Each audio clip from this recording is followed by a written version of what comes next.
Ok, vamos dar mais 3 minutinhos aí para o pessoal entrar, para a gente já começar. Hoje, apesar de ser poucos slides, acho que tem bastante coisa para a gente falar sobre o assunto aí.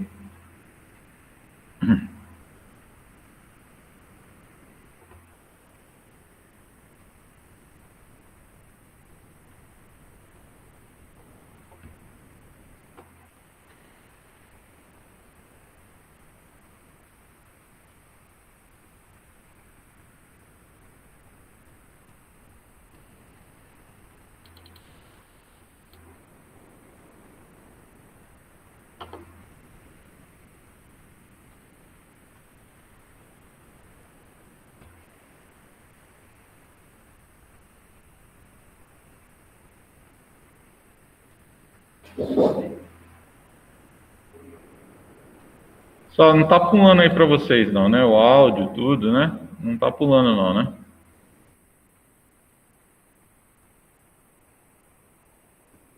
Tá tudo ok ou tá um...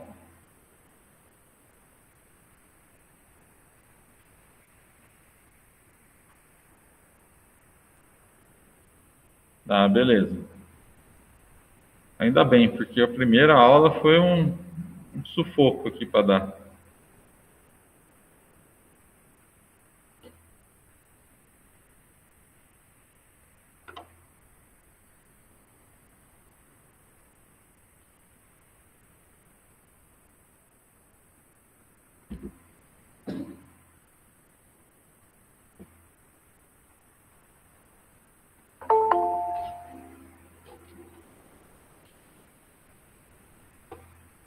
Oi, Gabriela, boa noite.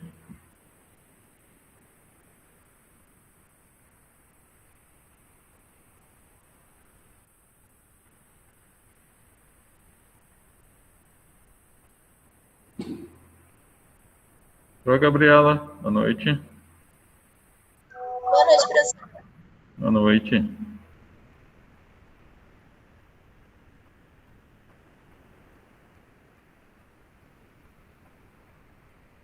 Mais um minutinho e a gente já começa. Só para dar 45, 20, 45.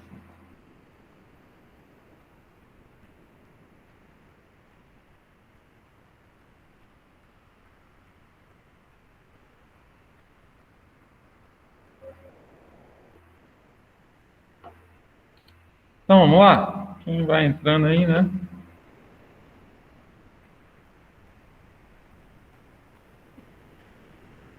Então, vamos, pessoal. Hoje a gente vai falar sobre tipologia dos intermediários. E o que é a primeira coisa que eu preciso entender aí é o que é uma tipologia dos usuários, né? Quais são os tipos de usuários que eu posso ter e quais as estratégias que eu posso ter diferenciadas para cada um. Por exemplo, intermediários, ele pode ser um comércio varejista, ele pode ser um atacadista, tal. E, logicamente, para cada um deles, de acordo com o tamanho desse mercado, de acordo com o tamanho dessas empresas que a gente está atendendo, a gente vai atender de uma forma diferente. E até pelas tipologias também, ou seja, pelos tipos de intermediários diferentes, logicamente que as estratégias também vão ser diferentes, né? Então, ó, no processo de gerenciamento empresarial, né, a distribuição é uma decisão de elevada implicação. Como já sabemos, uma vez ajustada a modalidade, é um processo oneroso para qualquer empresa reverter essa decisão. Lá nas nossas primeiras aulas de canais de distribuição, o que eu falava para vocês? Olha, que as decisões que são tomadas em canais de distribuição, elas precisam ser muito bem feitas. Por quê? Porque você não... É muito caro, é muito oneroso, como ele está fazendo aqui, ó, ele está falando aqui, né? O processo ele é oneroso, ou seja, o processo ele é muito caro para você voltar atrás, tá? Uma ação de canais de distribuição, ela não pode ser mudada a todo momento. Isso custa muito dinheiro, tá? Para você implantar um canal de distribuição, para você implantar alguma coisa que seja que você escolheu lá qual o tipo de intermediário que você quer atender e vai colocar o seu produto daquele jeito no mercado, tá? Então, para fazer isso, eu preciso, às vezes, como vocês viram, por exemplo, lá na Ambev, né? Comprar caminhões específicos para determinadas situações de intermediários, tal. Então, eu vou atender, para eu atender, por exemplo, diferentes tipologias de intermediários, diferentes tipos de intermediários, o que vai acontecer?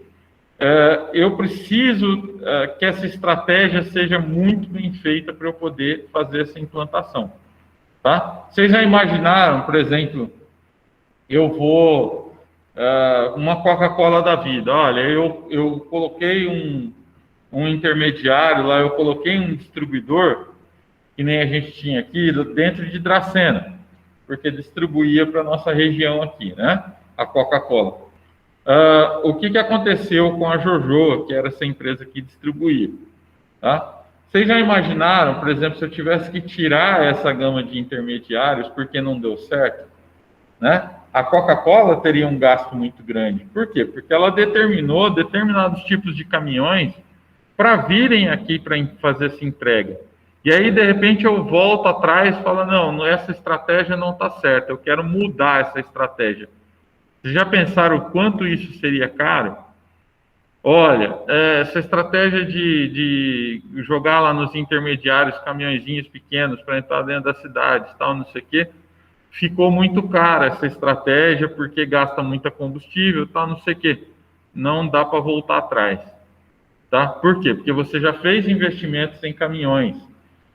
Vocês lembram lá que o cara da Ambev falou que naquela transição, naquela parceria com a Sadia, o que eles tiveram que fazer? Tiveram que adequar as baias, né? Então, isso gera custo, não é barato, tá? E aí, o que ele fala lá também na Ambev? Que ele fala, olha, esses contratos, eles precisam ser mais alongados. Por quê? Porque eu não posso amanhã chegar e falar, não quero mais.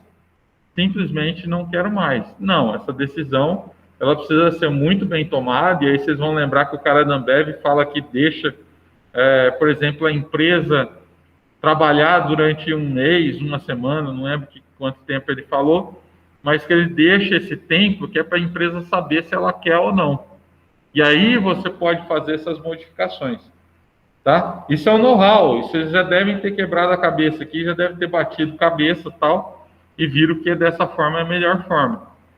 Ok? Então, para implantar um tipo de intermediário, eu preciso ter em mente que ele é muito caro. Essa decisão, ela custa dinheiro, ela é muito cara. Então, não dá para você fazer a todo momento. Então, por isso que ele tem que ser muito bem planejado.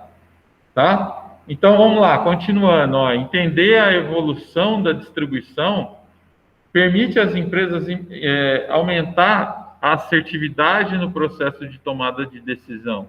Então, vamos por partes, né? Mais fácil para a gente entender, né? Então, entender a evolução dessa distribuição. O que passou pela evolução dessa distribuição? O que é a evolução dessa distribuição? Vocês vão lembrar comigo que eu falava sempre que antigamente, né? Por exemplo, a Coca-Cola, a garrafinha dela era mais compridinha, né? Mais alta, tal.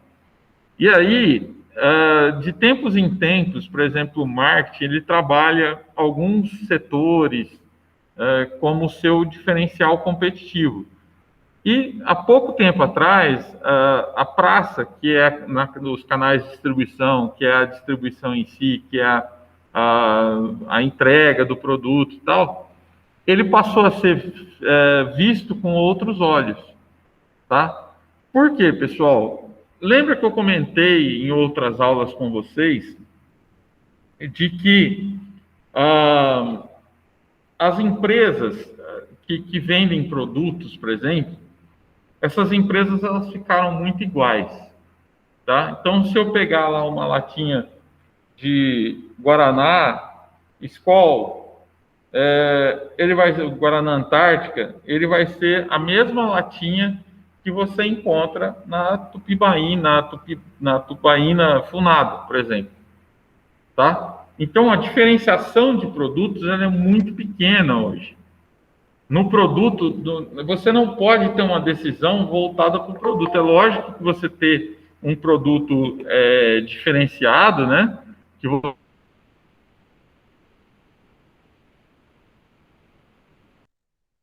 você tem a patente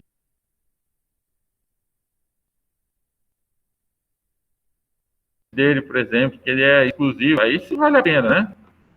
Fala nessa questão de ter as inovações de projetos, né? Então, por exemplo, você tem várias embalagens de escola que são diferentes, escola litrão, escola latão, escola não sei o quê, escola menorzinha lá, aquela latinha mais fina, tal.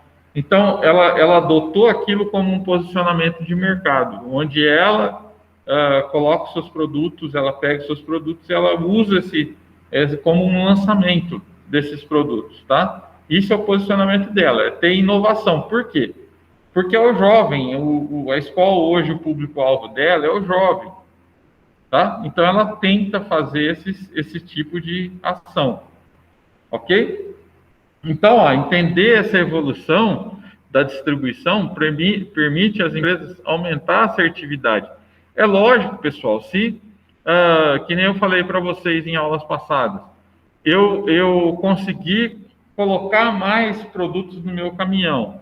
Eu tive lá uma economia, né, de 30% que eu coloquei a mais de produtos dentro do meu caminhão de entrega, tá? Então, isso gerou uma economia que eu posso repassar ela para o meu cliente, tá? Posso vender o meu produto a um preço mais baixo. Vou colocar o Wesley aqui. Boa noite, Wesley.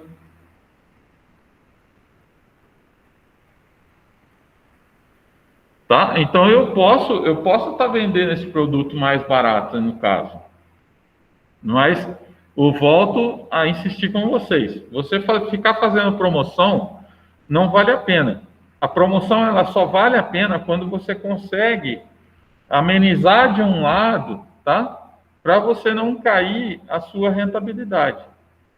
Ok? Então, por exemplo, eu fui lá, eu gerei economia nessa história toda do caminhão lá, né, de ter achatado o produto. Eu gerei economia, beleza, aí eu posso repassar isso para o meu produto. Quer dizer que eu estou fazendo promoção? Não, eu simplesmente coloquei lá um preço fixo nele que vai ficar daqui para frente, porque eu consegui gerar economia. Tá? Então, entender essa evolução do marketing, que hoje ela é estratégica, pessoal. Essa parte de canais de distribuição hoje, ela é estratégica. Por quê? Porque eu consigo, através dela, é o lugar que eu consigo mais reduzir custos, tá, do meu produto final. Ou seja, na tomada de decisão dentro da fábrica, onde eu vou buscar essa matéria-prima, lá dentro da fábrica ali e tal, é onde eu vou conseguir ter decisões melhores, ter decisões mais assertivas ali. Por quê? Porque eu não preciso reduzir valores, eu não preciso ficar fazendo promoções, tá? Eu simplesmente eu pego esse produto e eu consegui gerar esse desconto e reproduzo ele no produto final, tá? Então, ela permite, né, às empresas aumentar a assertividade no processo de tomada de decisão também, tá? Tudo isso é estratégia, que nem eu estou falando para vocês. Ele passou, a parte de canais de distribuição, ela passou a ser uma coisa mais estratégica, onde o marketing atua diretamente junto com o setor de desenvolvimento lá de produtos, não sei o quê, e o setor de envio, né, de produtos, tá? Então, eu consegui fazer ali, né, um processo de decisão estratégica. Dentro de canais de distribuição hoje, é um processo de tomada de decisão estratégica, tá? Então, quando ela pretende implementar ou modificar o sistema de distribuição de seus produtos. Então, por exemplo, que eu quis implementar, né, alguma coisa nova, ou eu vou modificar essas ações, que nem eu comentei com vocês aqui no início desse slide aqui, né? Se eu quero implementar ou modificar a minha tipologia de intermediários, ou seja, os tipos de intermediários aqui, se eu pretendo mudar, isso precisa ser mais assertivo, isso precisa ser mais estratégico. Por quê? Porque é muito caro você voltar atrás, tá? Então, em canais de distribuição, é muito caro você voltar atrás, ok? Então, portanto, quais aspectos devem ser levados em consideração no processo de decisão sobre a implantação de modalidades de distribuição? Então, o que eu devo considerar quando eu vou fazer uma nova, que eu tenho uma decisão de fazer uma implementação de modalidade, ou até mesmo modificar essa modalidade que eu tenho de envio dos produtos, né? De intermediários aí, de tipologia dos intermediários. Então, estudar a evolução da distribuição, e evolução, eu volto a falar com vocês, que é uma coisa estratégica, tá? A evolução da distribuição está ligada diretamente, se eu perguntar lá na prova, fale sobre a evolução da distribuição. Vocês vão falar o seguinte, de que hoje ela é totalmente estratégica dentro do marketing, atua junto do marketing de forma estratégica, tá? Para reduzir custos e satisfazer melhor as necessidades e desejos dos clientes. Ok? Então, estudar a evolução da distribuição do setor em que a empresa está inserida é, hoje em dia, a atividade indispensável de qualquer analista. Evidente, se ela é estratégica, ela tem que ser analisada, tá? E o que eu analiso? Lembra lá dentro do marketing que você vai analisar, fazer uma análise ambiental interna e externa, os pontos fortes, das oportunidades, das ameaças, tal. Então, tudo aquilo, eu preciso fazer uma análise para eu poder tá mudando, né, a minha forma de distribuição, tá? Então, com efeito, qualquer planejamento empresarial passará por uma análise desse processo. Isso deverá levar em conta os seguintes aspectos, tá? Então, para eu fazer esse planejamento, eu devo estar levando em conta quais aspectos? Então, primeiro, estudo das previsíveis alterações ambientais, tá? O que é uma alteração ambiental? O que é uma alteração ambiental? Esquece meio ambiente aqui, tá? Esquece tempo, esquece, por exemplo, clima, tá? Alterações ambientais é quando você decide fazer um projeto para uma entrega de um negócio maior, de um volume maior, né, que o mercado está precisando, tal, que o mercado está pedindo um volume maior, tal. Que foi o caso lá que aconteceu com a SSI Schiffer, né, do Boticário e da Natura lá. Os caras tinham um volume muito grande de compras, de venda de produtos, né, e eles precisavam uma agilidade maior, que era para poder vender mais, tá? Então, o que se fez? Uma análise, né, dessas alterações ambientais. Olha, vai valer a pena eu contratar um terceiro para fazer todo esse processo de entrega, de circulação de mercadoria dentro da fábrica, tal, não sei o quê? Vai valer a pena, né? Vai valer? Vai. Então, eu vou fazer essas alterações. Agora, vocês já imaginaram se eu quisesse voltar atrás? Não vai valer a pena, implantei lá, mas não deu em nada não, tal. Pelo amor de Deus, né? Isso vai custar dinheiro, de você colocar SS Schiffer lá e tirar. Vocês já imaginaram? Tirar tudo aquilo que eles colocaram lá de pallets, de coisa de empilhadeira, todo o processo computadorizado. Isso, logicamente, pessoal, que num contrato de serviços que a SSI Schiffer fez com eles, tá? Tem todas essas cláusulas que eu não posso voltar atrás, senão eu vou ter uma multa, Tá? Então, não dá para fazer assim, ó, se correr o bicho pega, se ficar o bicho come. Tá? Então, se eu voltar atrás, eu pago a multa. Vou gerar um puta de um prejuízo para a empresa. Tá? Se eu não quiser mais, né, também não posso, porque vai estar lá no contrato escrito que eu tenho um prazo para cumprir. Tá? Então, vocês veem aí que eu não posso ficar brincando com isso. Coloca uma coisa lá, viu se deu certo e não. Não em intermediários, não na escolha de intermediários, porque isso vai gerar custo muito alto. Tá? No segundo item aí, ó, ele fala sobre a estrutura dos intermediários que compõem os canais de distribuição. Por que fica caro também? Por que fica caro você voltar atrás? Porque você vai montar toda uma estrutura de intermediários. E essa estrutura de intermediários, ela precisa estar adequada ao seu produto, ao seu serviço. Então, vocês viram lá que a Ambev utiliza caminhões específicos, tá? Então, a estrutura dos intermediários, quem está intermediando tem que entregar com aquele caminhão que a Ambev determinou, tá? Então, vocês veem que a coisa é muito complexa, é muito cara. No terceiro aí, ó, aspectos tipológicos, tá? O que é tipológicos aí nesse caso?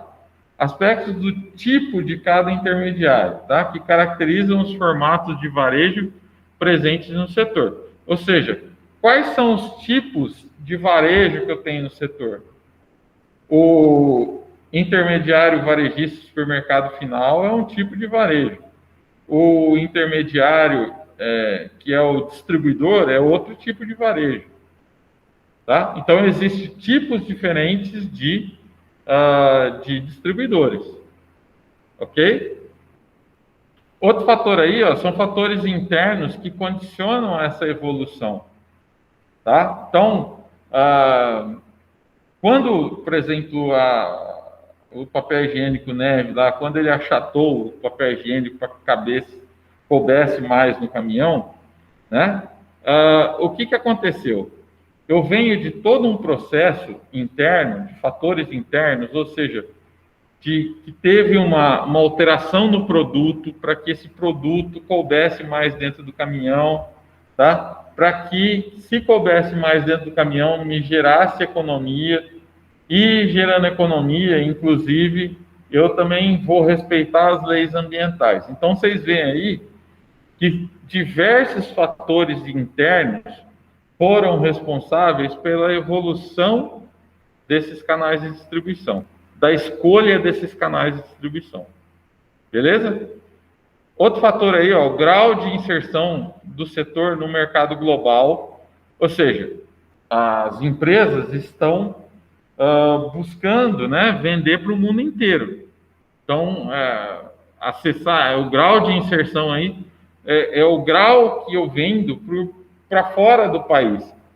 Tá? E aí vocês vão lembrar que 2, 3 aulas atrás a gente comentou sobre isso, que, por exemplo, conforme as leis de determinado país, conforme os costumes de determinado país, tá? O processo de entrega, o processo de você implantar um intermediário lá, ele é totalmente diferente do que o seu daqui do Brasil.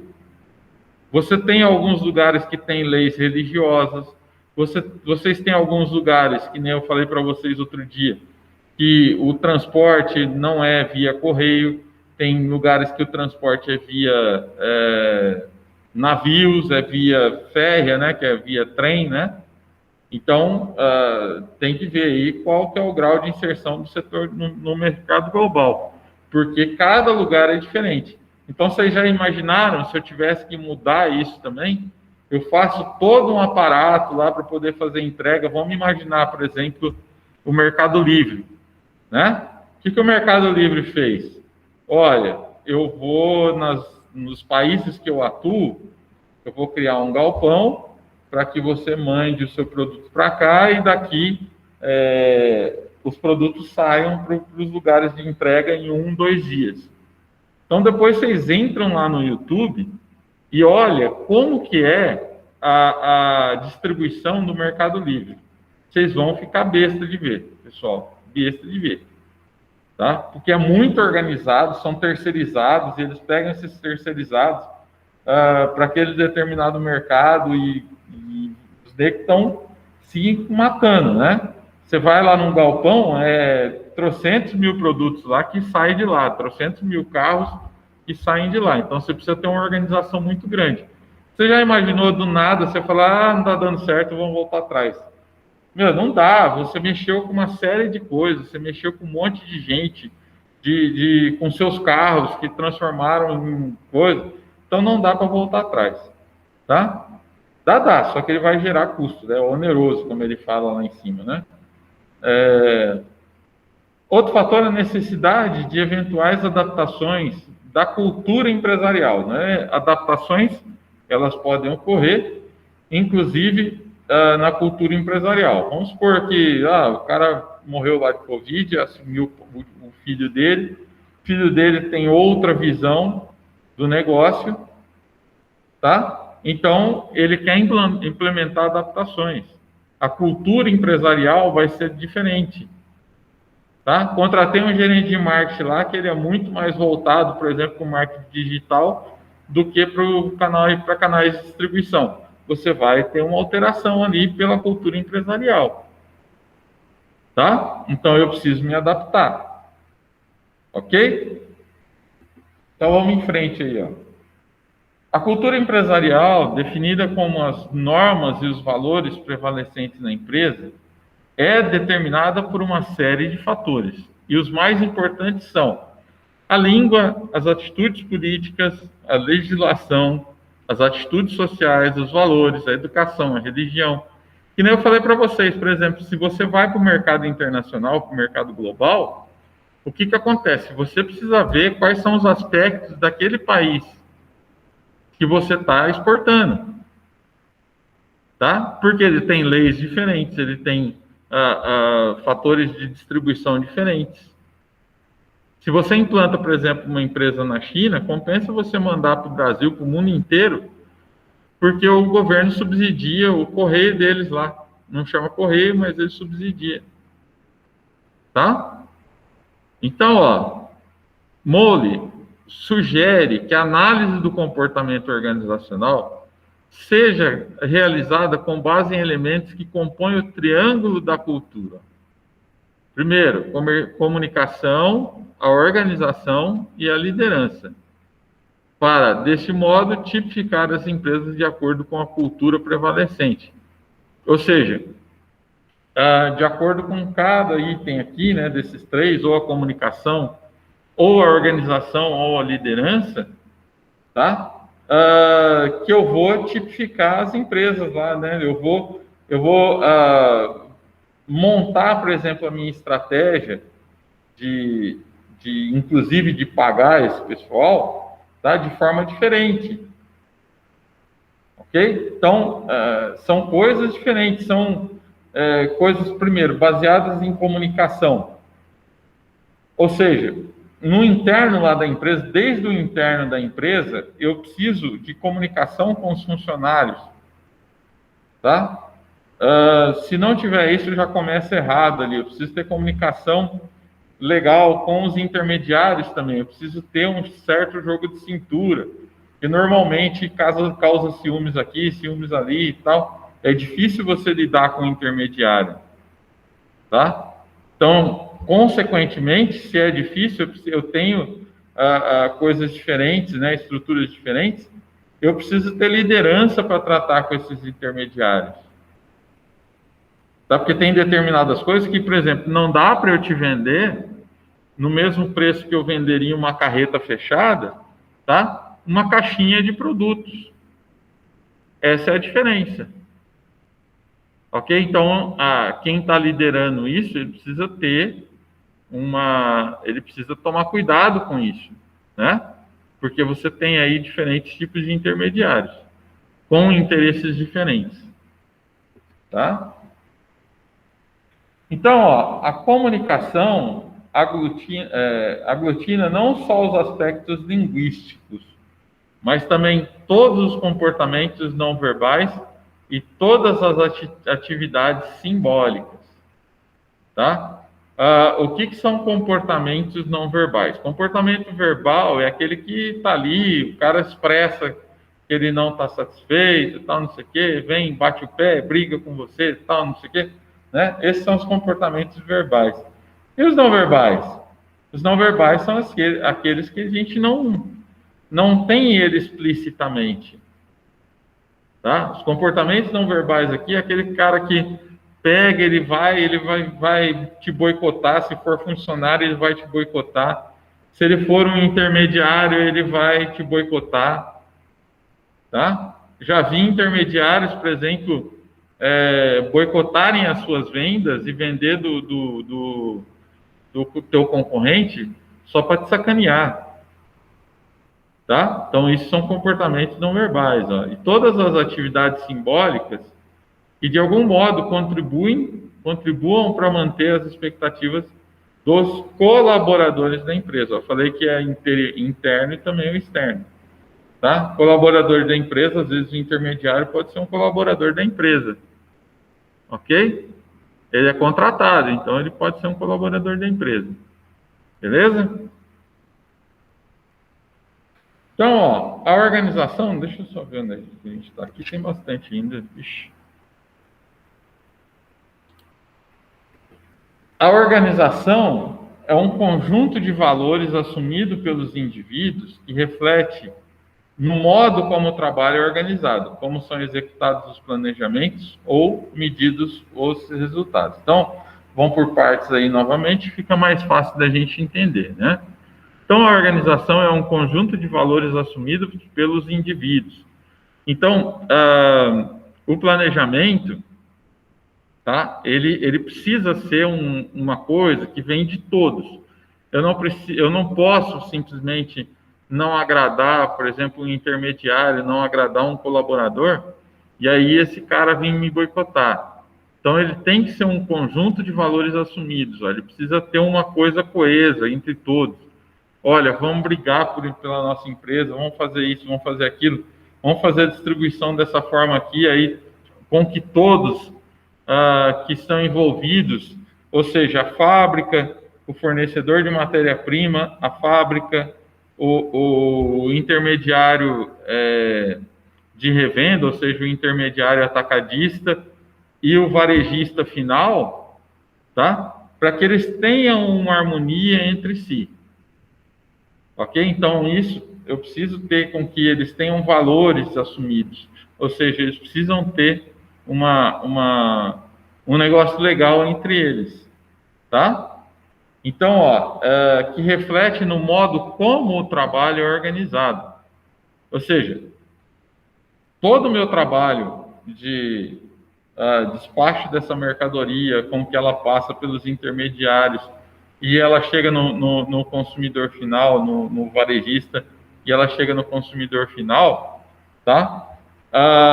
Se um desses caras da cadeia der para trás aqui, ele fizer alguma sacanagem, isso vai refletir em todos os outros aspectos, em todos os outros intermediários, tá? Então, esse trabalho ele precisa ser muito bem organizado, ok? Então, ó, como são executados os planejamentos ou medidos os resultados, tá? Então, já que eu estou tendo toda uma organização com esse processo entre todos a gente chama de stakeholders, né? Todos os envolvidos no processo aqui, né? Todo o trabalho com esses stakeholders, eles têm que ser organizados para que todo mundo saia satisfeito, né?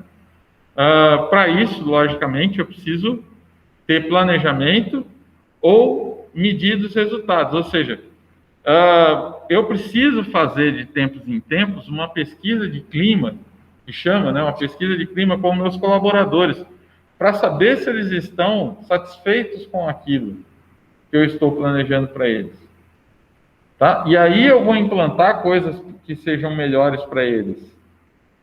Ok? Então, eu preciso, para fazer isso, eu preciso ter resultados na mão, eu preciso ter todo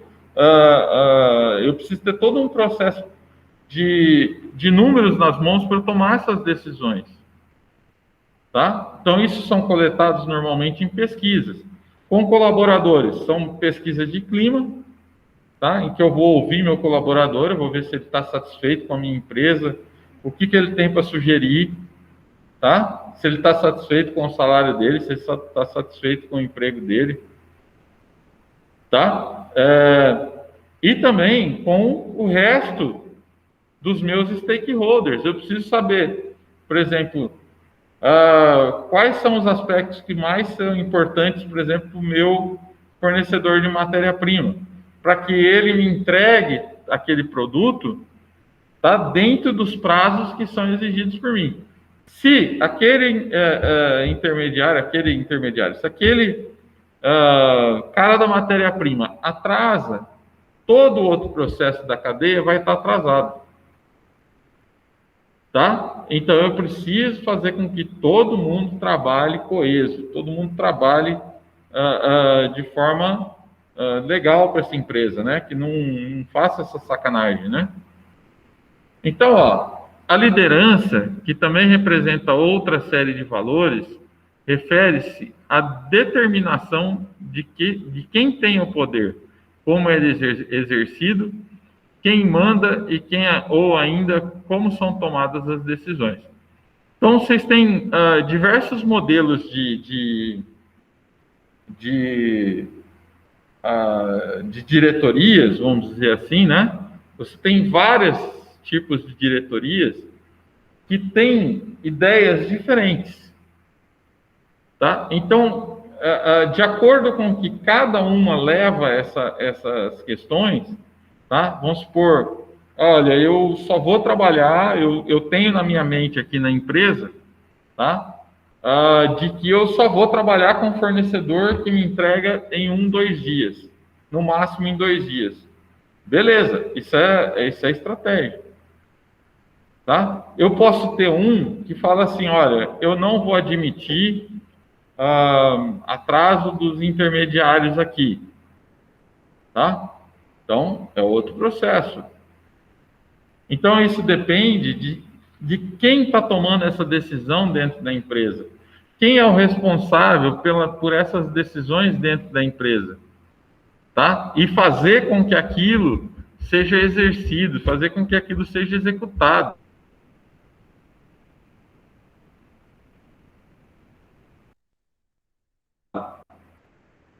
Tá? Então, vamos lá, à frente, ó.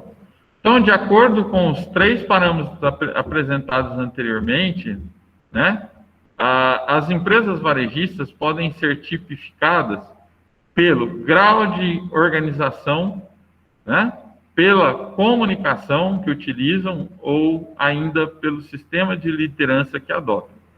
Ou seja, desses todos que a gente viu até aqui, tá? Elas são tipificadas em 3 processos aqui. Os varejistas são tipificados, ou seja, eles são divididos em 3 modos, né? Para eu entender qual é o tipo desses intermediários, tá? No primeiro modo, ou pelo grau de organização dessa empresa, tá? E aí você tem aquilo que eu falei, olha, você tem tudo correndo como um relógio, desde do fornecedor de matéria-prima, passando pela fábrica, passando para os intermediários e tal. Você tem isso funcionando como um relógio, tudo certinho e tal, né? Demonstra um grau de organização. Então, essa empresa está colocada nessa tipologia. Ou ele pode ser pela comunicação que eles utilizam. Então, por exemplo, para você ter um processo de comunicação eficiente, você vai se comunicar com o seu fornecedor de matéria-prima, você vai se comunicar com os seus funcionários, com os seus colaboradores, você vai ter um certo tipo de comunicação com os intermediários, você vai ter um certo tipo de comunicação com tal. Pessoal, vocês não têm noção. Por exemplo, se um intermediário é avisado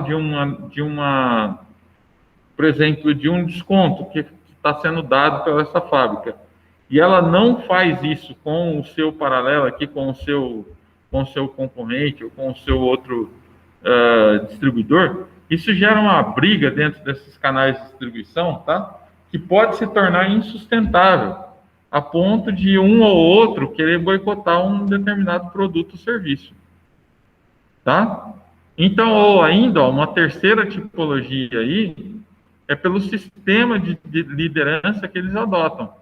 Ou seja, eu tenho um sistema de liderança que é muito eficiente, ele consegue controlar todos os meus intermediários, tá? De forma a não gerar conflitos.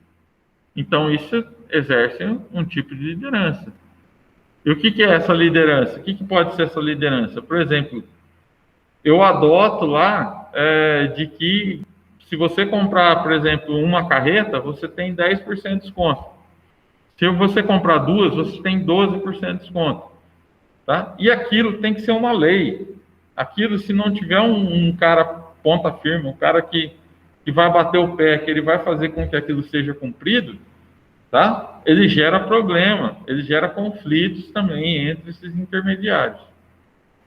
Ok? Então, a questão do sistema de liderança também é um fator preponderante aqui da tipologia. Então, eu estou dividindo ela, então, em três, voltando, né? Eu estou dividindo em um pacote de três aí, de três tipos, tá? Ou ela é pelo grau de organização, que nem eu falei para vocês, ou ela é pela comunicação de que essa empresa exerce com todo o seu canal, tá? Ou é pelo sistema de liderança, em que aquele cara que lidera aquelas equipes tal, ele é um cara que traz no punho fechado aqui todo mundo, tá? Então, pode ser essas três formas aí. Deixa eu ver aqui se não caiu. Eu acho que eu esbarrei, foi só no coisa aqui no mouse. Tá? Então, ó, vamos exemplificar então, ó, tá? Ele está me falando aqui de vários exemplos em que vocês vão poder entender melhor isso aqui, tá? Então, vamos supor, o comércio tradicional, ó, caracterizado por uma organização informal, tá? Em que as decisões são tomadas sem atender a nenhum esquema de planejamento e são apoiadas em experiências passadas, sendo exercida uma liderança individual com hierarquia normalmente inexistente. Tá? Que tipo de intermediário é esse comércio tradicional? Tá? Esse comércio tradicional, ele tem normalmente aquele cara que vem com punhos fechados, é aquele cara que já está há muito tempo no mercado, tal, não sei o que ele já está estabilizado, e as decisões deles que vão importar, tá? Não interessa dos outros. Aquela organização é aquele cara que toma decisão baseada em coisas antigas dele, que deram certo e tal, e ele acha que aquilo está dando certo, então ele não precisa mudar, tá? Então, ó, o exemplo aqui são comércio tradicional, ó, de proximidade, normalmente exercido por empresas familiares, ó, tipo mercearia de bairro, e todo aquele que é, sobretudo, atuante longe dos grandes centros de consumo. Tá? Então, são mercadinhos de bairro, são lojinhas de bairro. Então, nesses casos, os empresários aliam sua grande capacidade de trabalho e um bom conhecimento do comportamento de compra dos clientes, a quem são normalmente concedidas vantagens importantes, como, por exemplo, crédito. Tá? Então, são esses tipos de mercados que são aqueles mais tradicionais, né? Aqueles em que você tem lá um líder, tal, que normalmente é aquele que tem o supermercado há muito tempo, que ele vem, que as ações dele estratégicas são baseadas naquilo que ele viu no passado, que ele aprendeu lá com o avô dele, tá? Então, é o mercado mais tradicional, é um intermediário mais tradicional, vamos dizer assim, tá? Também pode ser um comércio de transição, aí já não é mais aquela pessoa antiga, tal, né? Ó, caracterizado pelo interesse de progressão, ou seja, alguém assume aquela empresa, vamos supor que aquela pessoa morreu no anterior, né? Aquele senhor que estava trazendo com mão de ferro morreu, um filho dele vai retomar esse supermercado, esse comércio, né? E que ele fez uma faculdade lá que ele já tem uma visão melhor da organização, né? Do que ele pode fazer estrategicamente, né? Então, caracterizado pelo interesse de progressão manifestado pela organização e se apresenta fortemente implantado. Normalmente existe um esboço de planejamento, a liderança continua hermética e concentrada, a hierarquia é só aparente. O que é hermética? Hermética é estabilizado, tá? A liderança ainda continua com essa pessoa, que é uma pessoa da família que assumiu o negócio, então ela continua sendo uma liderança dessa pessoa, né? Que ela está estagnada nessa pessoa, só que ela já tem uma visão diferente do negócio, tá? Então, exemplo, comércio tradicional de segunda geração, ou seja, aquele que assumiu no lugar do anterior lá, né?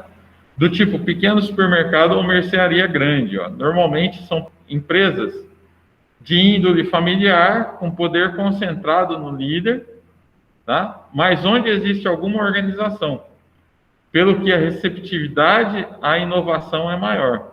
Ou seja, eu já estou com um intermediário aí, né? Com uma visão um pouquinho mais aberta do negócio. Tá? Então, a receptividade para ele, qualquer inovação, ela é maior. Tá?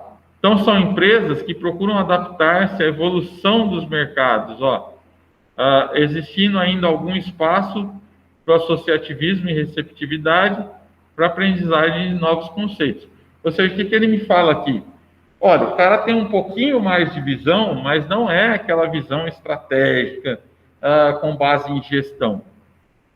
Tá? Ainda é uma visão em que o cara aprendeu ali ao longo do tempo e tal, e que quando ele assumiu, ele implantou algumas coisas diferenciadas.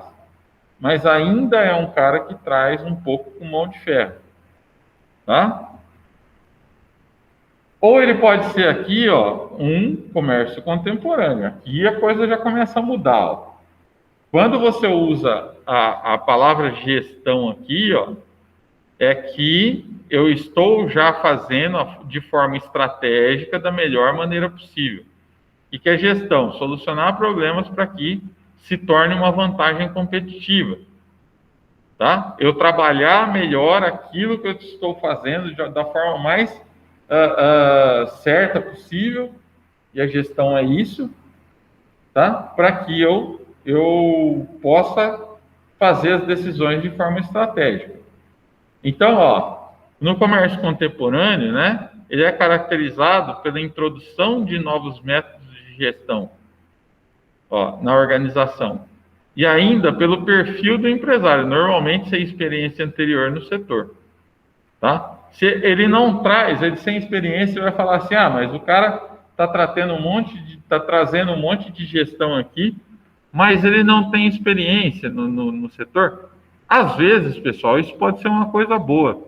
Às vezes o cara não traz o vício, né, daqueles que ele herdou aquele negócio. Ele vai estudar, ele vai buscar o que há de novo no mercado, né, na gestão estratégica, ele vai tentar implantar naquele negócio. Então, às vezes, você fala assim, mas não tem experiência, vai quebrar rapidinho. Às vezes quebra. Tá? Se não buscar ajuda da forma certa, às vezes quebra. Ok? Então, o ciclo de vida dessas empresas pode não ser longo se a formação, a especialização e a adaptação dos empresários não forem adequadas. É lógico, né? Se aquele cara ele pensou grande demais e quis fazer alguma coisa fora dos limites que estava aquela empresa, tal, né? Fora do planejamento estratégico, tal, não sei o quê, evidente que ele corre um sério risco de quebrar, tá? Caso contrário, trata-se de empresas rentáveis onde impera uma forte motivação. Ou seja, se aquela pessoa nova implantou um negócio e deu certo, logicamente, se eu trabalho com gestão, ela vai ser mais rentável, né? A gestão é trabalhar da melhor maneira possível, por exemplo, demanda de mercado, então eu vou vender só aquilo que eu produzo, tal, não sei o quê. Então, pessoal, essas empresas se tornam mais rentáveis, onde impera uma forte motivação, tá? Então, é um ou outro. Se aquele cara é ousado demais, tentou implantar um monte de coisa e não deu certo, existe uma grande chance de quebrar. Se aquela pessoa foi lá, fez um monte de coisa, deu certo, tal, não sei o quê, logicamente que essa empresa vai se tornar mais rentável, porque ela tá atuando com gestão, tá? E, logicamente, se tudo está dando certo, você vai ter uma forte motivação de todo mundo, né? Então, exemplo de vertente positiva, pode-se citar o sistema de franquia, em que os empresários sofrem um processo de formação e adaptação. Então, ó, que nem eu falei para vocês, não existir experiência anterior não quer dizer que você não possa trabalhar uma empresa de forma estratégica. Se eu comprar, por exemplo, uma franquia, por que se compra uma franquia? Se compra uma franquia porque a empresa tem um know-how, a empresa já passou por perrengues e não vai fazer você passar por eles. Tá? Então, por isso que vale a pena você comprar uma franquia. Você vai pular as etapas de que você poderia quebrar nessas etapas no sentido de escolhas erradas. Tá? Então, ó, essa vertente positiva pode-se citar o sistema de franquia, em que os empresários sofrem um processo de formação e adaptação. Pela negativa, cita-se o exemplo das lojas sem bandeira de notoriedade, mas estabelecidas nos centros comerciais, resultantes de um processo de investimento que teve por finalidade a modificação do estatuto social do empresário investidor. Pessoal, por exemplo, eu não preciso comprar uma franquia cara, tá? Para eu ter resultados.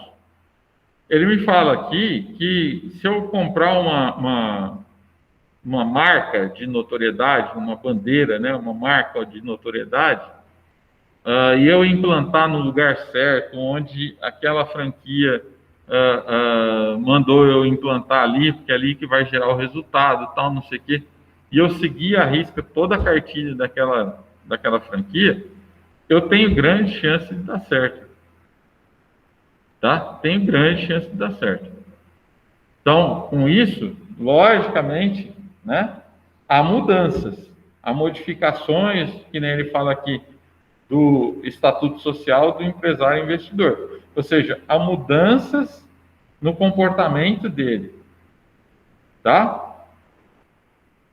E no comércio organizado, ó, caracterizado pela organização formal, com uma estrutura hierárquica bem definida e liderança repartida por vários níveis orgânicos, né, em que são utilizadas as mais recentes técnicas de gestão.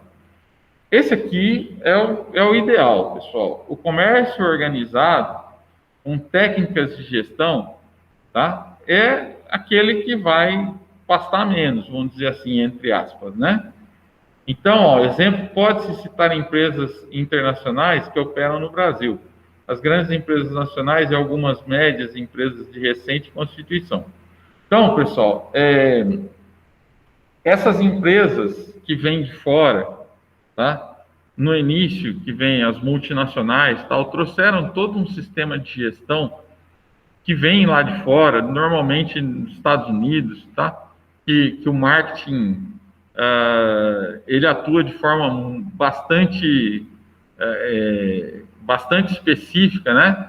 Que se utiliza muito a questão de marketing. Para vocês terem uma ideia, as empresas lá fora elas reservam uma parte do faturamento, por exemplo, 30%, 20%, para você investir em publicidade, tá? Então, esses níveis organizacionais que vêm de fora, tá? Eles trabalham muito essa questão de gestão. Inclusive, algumas empresas também que seguiram esses padrões, que viram lá que as multinacionais estavam se sobressaindo demais com alguns sistemas de gestão, foram lá e copiaram ou criaram a delas mesmas. Tá? Então, aí, nesse ponto, o que, que acontece? Essas empresas estão mais organizadas. Tá? A probabilidade delas quebrarem aqui é muito menor do que as outras que a gente viu lá atrás. Beleza? Então, a gente acaba por aqui. Deixa eu fazer aqui a chamada, que eu nem puxei aqui.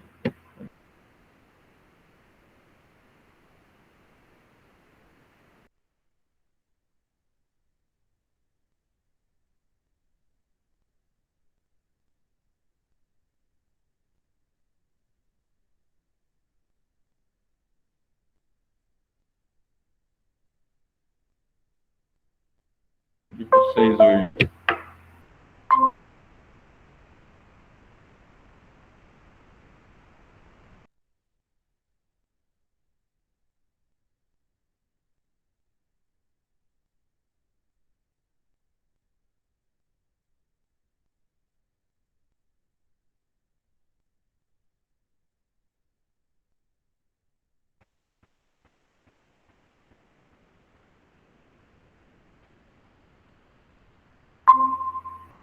Oi, pessoal, caiu um pouquinho aqui.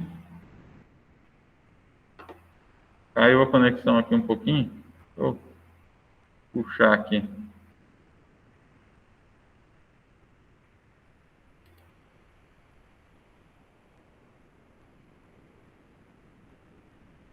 Vamos lá, análise.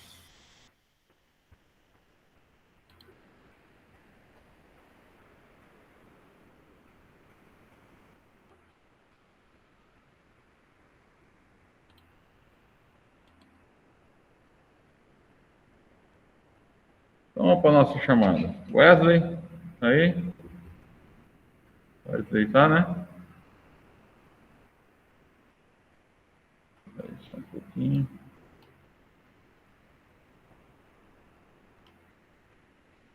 Daiane.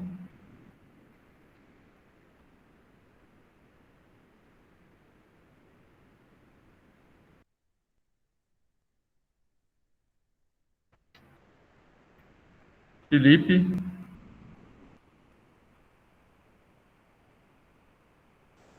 Presente. Ok. Zé Luiz. Não, né? Lucas Correia. Ah, Lana, aliás, desculpa. Lana. Aí. Lucas Correia.